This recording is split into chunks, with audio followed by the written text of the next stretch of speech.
மாறினது ஏன் ஏன் ஏன்? பாவமெல்லாம் மறைந்தது, சாபமெல்லாம் உடைந்தது, பரிசுத்தமாய் மாறினது ஏன் ஏன் ஏன் ஏன்? அற்புதங்கள் நடக்குது, அதிசயங்கள் நடக்குது, வியாதியெல்லாம் மாறினது ஏன் ஏன் ஏன்? பாவமெல்லாம் மறைந்தது, சாபமெல்லாம் உடைந்தது, பரிசுத்தமாய் மாறினது ஏன் ஏன் ஏன் ஏன்? கிருப கிருப கிருப கிருப கிருப கிருப கிருப கிருப கிருப கிருப கிருப கிருப எல்லாம் கிருப கிருப கிருப கிருப. நான் இல்ல, என் பலன் இல்ல, என் தாளந்து இல்ல, எல்லாம் கிருப. நான் இல்ல, என் பலன் இல்ல, என் தாளந்து இல்ல, எல்லாம் கிருப. கிருப கிருப கிருப கிருப எல்லாம் கிருப கிருப கிருப கிருப கிருப கிருப கிருப கிருப எல்லாம் கிருப கிருப கிருப கிருப. இந்த மக்களை செமையா இல்லை பாட்டு? அப்படியே பார்த்து கேட்டாலே எவ்வளோ எனர்ஜெட்டிக்காக இருக்குது பார்த்தீங்களா? அதுவும் பாட்டு நல்லா இருக்குன்றதை விட பீட்டு நல்லா இருக்கு. அப்புறம் அந்த கொஞ்சம் கொஞ்சம் அதனுடைய லிரிக்ஸு, அப்புறம் அந்த போதகர்க்கம் நடிகருடைய அந்த இன்னசென்ட்டான அந்த முகங்களெல்லாம் பார்க்கும்போது நமக்கே வந்து சூப்பரான பாட்டுலன்னு தோணுதில்ல. இந்த பாட்டை பற்றி எல்லோரும் கேள்விப்பட்டிருப்பீங்க. ஐ திங்க் ஒரு 1.5-2 வருஷத்துக்கு முன்னாடி பயங்கர ட்ரெண்ட் ஆச்சு. எப்படின்னா, இவர் என்றைக்கோ போட்ட பாட்டு யாரோ எடுத்து ட்ரோல் பண்ண போய் அது பயங்கரமாக வைரலாகி மில்லியன் கணக்கில் வியூஸ் போய் இவர் ட்ரெண்டாகி இவர் கூப்பிட்டு அவார்டெலாம் கொடுத்தாங்க. சரி, இந்த பாட்டுக்கு இந்த வீடியோக்கு என்ன சம்மந்தம் அப்படின்னு உங்களுக்கு தோணலாம். இதில் வந்து அந்த போதகர் என்ன சொல்கிறார் அப்படின்னா, நான் இல்லை, என் பலன் இல்லை, என் டேலண்ட் இல்லை, எல்லாம் கிருபை. அந்த எல்லாம் கிருபை இருக்குது இல்லையா, அதை பற்றி தான் இன்றைக்கி நம்ம பேச போகிறோம். போன வீடியோவில் நம்ம என்ன பார்த்தோம்? கத்தோலிக்கர் அல்லாதவர்களிடையே, அதாவது குறிப்பாக 66 புத்தகத்தை அடிப்படையாக கொண்ட பைபிள் இருக்குது இல்லையா, அந்த பைபிளை ஃபாலோ பண்ணுறோம் அப்படின்னு சொல்கிற கிறிஸ்தவர்கள்கிட்ட நிறைய புதைகுழிகள் இருக்குது. அதாவது அந்த கிறிஸ்தவர்கள் மத்தியில் நிறைய புதைகுழிகள் இருக்குது, நிறையா இருக்குது. அதில் மிக முக்கியமானது 5. அந்த 5லையும் மிக மிக முக்கியமானது 3. அது என்னென்ன அப்படின்னா, கிரேஸ் ஒன்லி அப்படின்னு சொல்லக்கூடிய கிருபை மட்டுமே, ஃபெய்த் ஒன்லி அப்படின்னு சொல்லக்கூடிய நம்பிக்கை மட்டுமே, இறுதியாக பைபிள் ஒன்லி அப்படின்னு சொல்லக்கூடிய வேதம் மட்டுமே அப்படிங்கிறது. இந்த 3லையும் வேதம் மட்டுமே அப்படிங்கிறது தான் மற்ற நம்பிக்கைகளுக்கெல்லாம் ஆதாரமாக இருக்குதுங்கிறனால அதை பற்றி முதல்ல பார்த்தோம். யாராவது இன்னும் பார்க்கலன்னா அந்த பைபிள் ஒன்லி எனும் புதைகுழி அப்படிங்கிற டாப்பிக்கு கீழே இருக்கிற வீடியோ போய் பாருங்கள். என்னடா நெகட்டிவாக இருக்கே அப்படின்னு நீங்கள் யோசிக்க வேண்டாம். உண்மையாலுமே அது ஏன் அப்படி சொல்கிறேன் அப்படிங்கிறத நீங்கள் வீடியோ பார்த்தீங்கன்னா தெரிஞ்சுக்கலாம். சரி, இப்போது முதன்மையானது ஆனால் நம்ம சொல்கிற ஆர்டரில் 2வதாக இருக்கிற கிரேஸ் ஒன்லி அப்படிங்கிறத பற்றி தான் நம்ம பார்க்க போகிறோம். கிரேஸ் ஒன்லினா என்ன? கிருபை மட்டுமே. அதான் சொன்னேன் இல்லையா, ஆனால் என்ன சொன்னார்? எதுவுமே கிடையாதுன்ட்டார். இதை ஏன் எல்லாரும் ட்ரோல் பண்ணாங்க தெரியுங்களா? அதுவும் குறிப்பாக கடவுள் நம்பிக்கை இல்லாதவர்கள் இதை ட்ரோல் பண்ணதுக்கான காரணமே, என்னடா பேசுகிறீங்க, எல்லாமே கடவுள் செஞ்சிட்டாருன்னா அப்போ நமக்கு இங்கே வேலையே இல்லையா? ஏன்னா இப்போ நம்ம ஊர் கலாச்சாரத்திலலாம் சொல்லுவாங்கள்ல, எல்லாம் தலை விதிப்படிப்பாக நடக்கும், எல்லாம் தலை விதிப்பான் அப்படிம்பாங்கள்ல. கிட்டத்தட்ட அப்படி தானே இருக்குது. ஏதோ கடவுள் நம்ம பிறக்கும் போதே தலையில் எழுதி அனுப்பிச்சிட்டார், இதை தாண்டி இது செய்ய மாட்டேன் அப்படிங்கிற மாதிரி ஒரு கண்டிஷனாக தான் மனிதன் வந்தான் அப்படிங்கிற மாதிரி இருக்குது. இல்லை, இது வந்து குறைந்தபட்ச பகுத்தறிவை பயன்படுத்துபவர்களுக்கே இது வந்து ஒரு கேள்வி இருக்குது. என்னடா இதெல்லாம் நம்புற மாதிரியாடா இருக்குது அப்படிங்கிற மாதிரி இருக்கும். அதனால தான் இவரை ட்ரால் பண்ணி பெரிய அளவில் ஹிட் பண்ணாங்க. ஆனால் அண்ணா வந்து அது ட்ரால் பண்ணது தெரிஞ்சுதா தெரியலையானே தெரியல, அவர் அதையுமே பாசிட்டிவ் எடுத்துட்டார். இதுவுமே கடவுளுடைய கிருபையில் தான் நடந்தது, நான் வந்து இவ்வளோ ஃபேமஸ் ஆனா கடவுளுடைய கிருபையில் தான் நடந்துச்சு அப்படின்னு பாசிட்டிவ் எடுத்துக்கிட்டார். அது நல்லது தான்.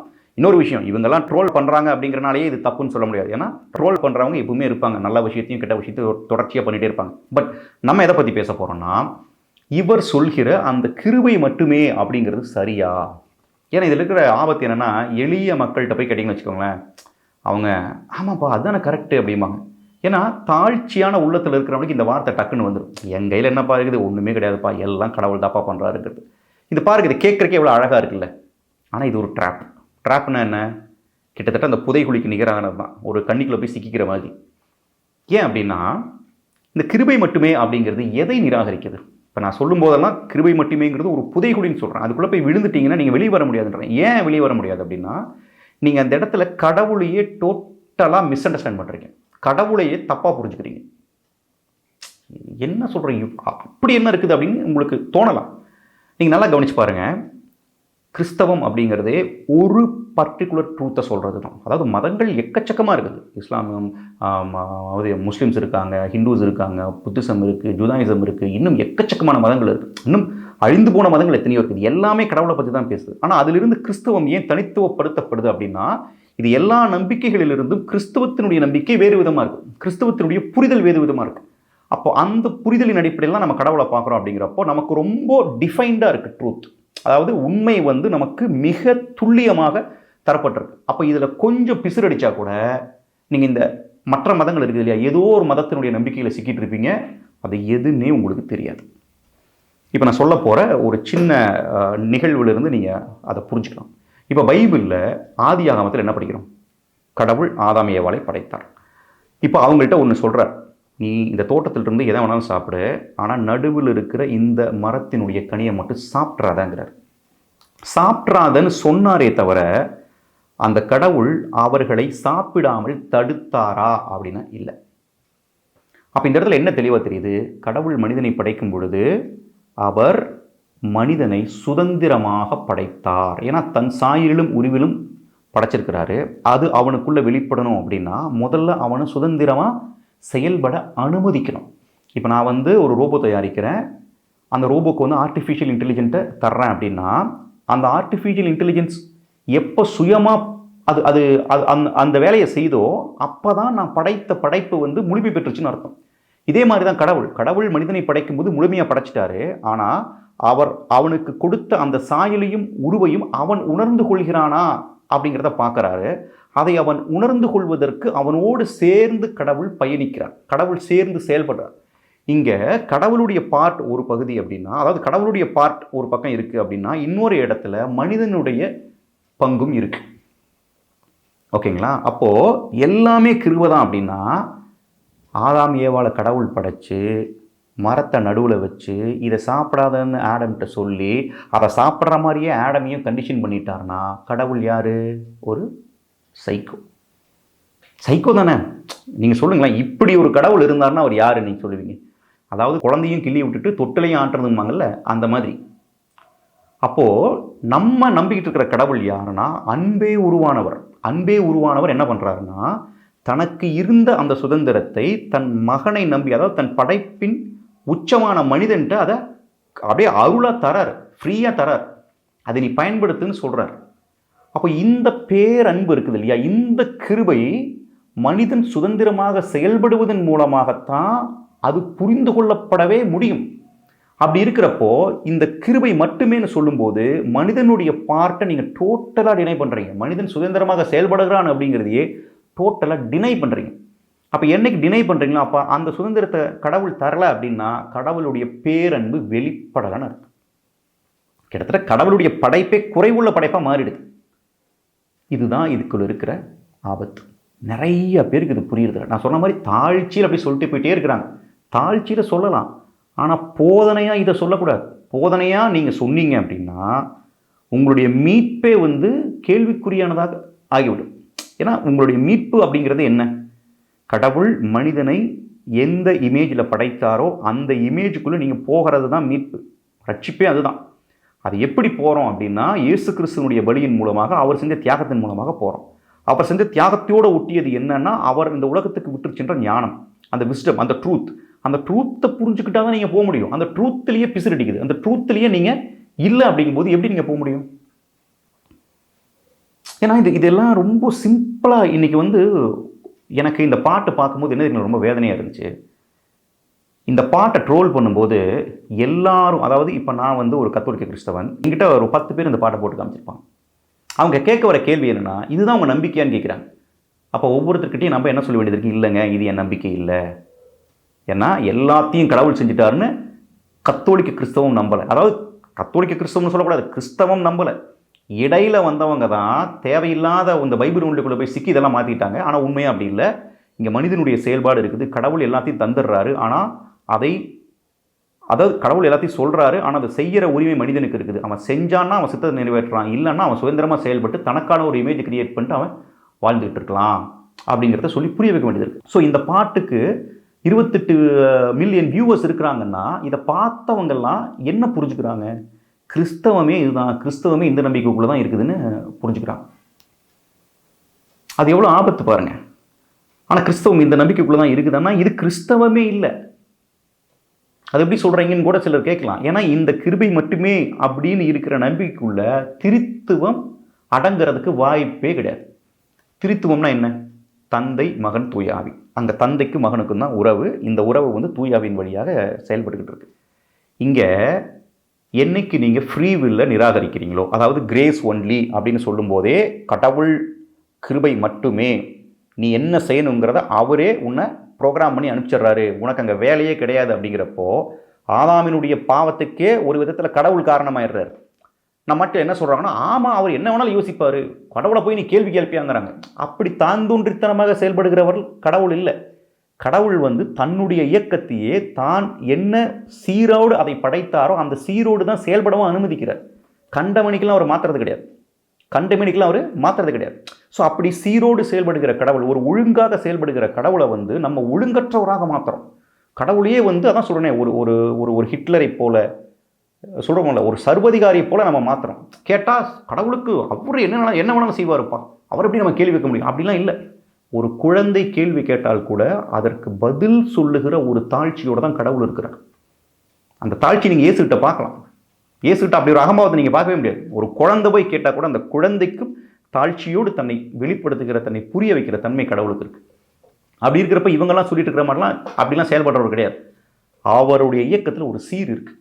இன்றைக்கி நம்ம கிருபை மட்டுமே அப்படின்னு சொல்கிறப்ப அந்த சீரை உடைச்சி கடவுள் இஷ்டத்துக்கு செயல்படுவார். அப்போது ஆதாம் ஏவாள் அங்கே கண்டிஷன்டாக இருந்தாங்க.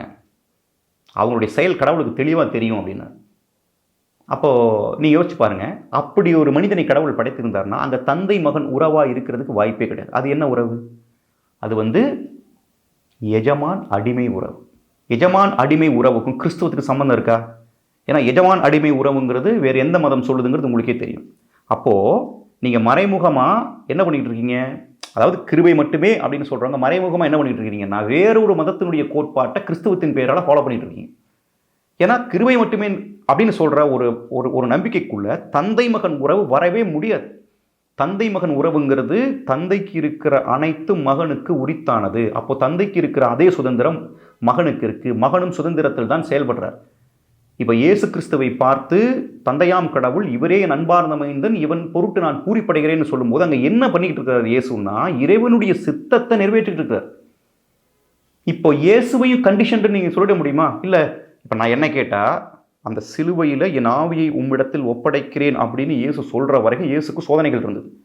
எந்த நேரத்திலும் எந்த கட்டத்திலும் கூட இயேசு தன்னுடைய சித்தத்தை நிறைவேற்றாமல் போயிருக்கலாம். அப்படி ஒரு வாய்ப்பு அவருக்கு இருந்தது. அதுக்கு பேர் தானே சோதனை. சொல்லுதில்ல, இதோ அந்த கல்லை அப்பமா மாற்றி சாப்பிடு அப்படின்னு சொல்லுதில்ல. சாப்பிட்டுருந்தா அப்போ சாப்பிடாமல் இருக்கிறதும் சாப்பிட்றதும் இயேசுவின் கைகளில் தான் இருக்குது. அப்போ அவர் சுயமாக முடிவெடுக்கிறார். இல்லை அப்படின்னு சொல்லி நிராகரிக்கிறார்ல. அந்த ஒரு தன்மை இயேசுக்கு இருந்துச்சுல்ல, அதுதான் தந்தையாம் கடவுளையும் இயேசு கிறிஸ்தவையும் அந்த உறவுக்குள்ளே கொண்டு வருது. தந்தை மகன்கிற உறவு. அப்போ இந்த ரெண்டு உறவையுமே நீங்கள் இல்லைன்னு சொல்கிறீங்க, என்ன பண்ணுறீங்கன்னா, நீங்கள் எப்படி திருத்துவத்துக்குள்ளே வர முடியும்? நீங்கள் திருத்துவத்துக்குள்ளே வர முடியாமல் நீங்கள் கிறிஸ்தவராக இருக்க முடியுமா? முடியவே முடியாது. அப்போ கிருபை மட்டுமே அப்படின்னு சொல்கிறது வந்து ஏதோ சும்மா அப்படி கடந்து போகிற விஷயம் கிடையாது. அதெல்லாம் நீங்கள் கிறிஸ்துவரா என்பதையே வந்து, அதாவது உங்களுடைய அடிப்படை நம்பிக்கையை ஆட்டி பார்க்குற ஒரு செயல். மீண்டும் சொல்கிறேன், எளிய மக்களாக இருந்து நீங்கள் சும்மா சொல்லிக்கலாம் எல்லாம் கடவுளால் நிகழ்ந்ததுப்பா அப்படின்னு. ஆனால் தயவு செய்து நம்பிக்கையின் அடிப்படையில் உங்கள் மீட்பிற்கான போதனையாக அதை போதிக்காதீர்கள். ஏனென்றால் அது மீட்புக்கு எதிரானது. அப்படி ஒரு எஜமானன் அப்படின்னு இருக்கக்கூடிய கடவுளோடு நீங்கள் இணைவதற்கு வாய்ப்பே கிடையாது. அப்போ ரட்சிப்புங்கிறது உங்களுக்கு வாய்ப்பே கிடையாது. இன்னும் சொல்கிற, ரட்சிப்புனா என்ன? கடவுள் உங்களை எந்த இமேஜில் படைத்தாரோ அந்த இமேஜிலேயே நீங்கள் வாழ்ந்து கடவுளை மாட்சிப்படுத்தி உள்ளே போகிறது. இந்த ரட்சிப்பு எதன் வழியாக நடக்குது? இயேசு கிறிஸ்துவின் வழியாக நடக்குது. அவர் செய்த தியாகத்தின் வழியாக தான் நமக்கு கிடைக்குது.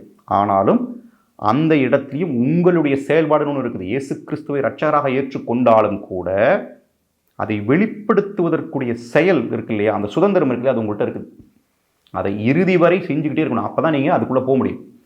அப்போ இந்த போய் சேர்ற இடம் யாருன்னா தந்தையின் இடம். எஜமானனுடைய இடத்துல ஒரு அடிமை போய் சேர்ந்து எஜமானனோட ஒன்றா உட்காரவே முடியாது. ஆனால் கிறிஸ்தவத்தில் ஒரு தந்தையின் இடத்துல ஒரு மகன் போய் உட்காரலாம். இதுதான் ரெண்டுக்கு இருக்கிற அடிப்படை வித்தியாசம்.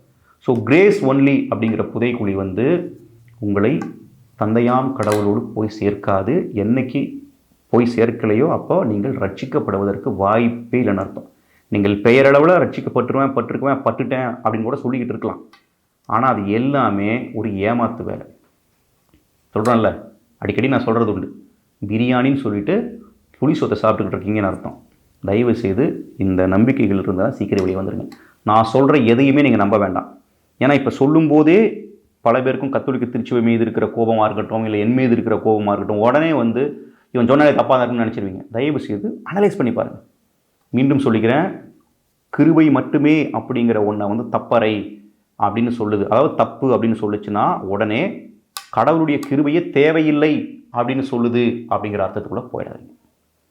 கத்தோலிக்க திருச்சபை கிருபை மட்டுமே அப்படிங்கிறது தான் டினை பண்ணதே தவிர கடவுளுடைய கிருபை தான் எல்லாவற்றுக்கும் அடிப்படை. நம் வாழ்வுக்கு அடிப்படையாக இருப்பதே கடவுளுடைய கிருபை தான். அந்த கடவுளுடைய கிருபை இல்லாமல் நாம் எதுவுமே செய்ய முடியாது. பட் அந்த கடவுளுடைய கிருபையோடு நம்மளுடைய ஒத்துழைப்பும் இதற்கு மிக முக்கியமானதாக அமையுது அப்படிங்கிறது தான் கிறிஸ்தவ, அதாவது கத்தோலிக்கருடைய நம்பிக்கை. சரிங்களா? நிச்சயமாக இது புரிஞ்சிருக்கும் அப்படின்னு நினைக்கிறேன். ஸோ இந்த புதைகுழிக்குள்ளிருந்தும் கத்தோலிக்க திருச்சபையினுடைய துணை கொண்டு இந்த இடத்துல தயவு செய்து அதை ரொம்ப ஈகோவாக பார்க்காதீங்க. ஏன்னா இந்த கிருபை மட்டுமே அப்படிங்கிறத வந்து இப்போ வரைக்கும் எல்லா மதங்களும், அதாவது எல்லா சபைகளும் போதிக்க ஆரம்பிச்சிச்சு. இப்போ கத்தோலிக்க திருச்சபையுடைய நம்பிக்கை ஒட்டி இருக்கிற சில சபைகள் மட்டும்தான் இன்னும் வரைக்கும் அதை பிடிச்சிக்கிட்டு இருக்கு. இல்லைப்பா அது கிருபை மட்டுமே சொல்லக்கூடாது. அப்போ பெருவாரியான கிறிஸ்தவர்களை பார்த்து நீங்களும் ஏமாந்து போயிடாதீங்க. கத்தோலிக்க திருச்சபை ஏன் அப்படி சொல்லுது அப்படிங்கிறத புரிஞ்சுக்கிட்டு அந்த புதைக்குழியிலிருந்து வெளியே வர முயற்சி பண்ணுங்கள். அடுத்த காணொலியில் பார்க்கலாம். நன்றி.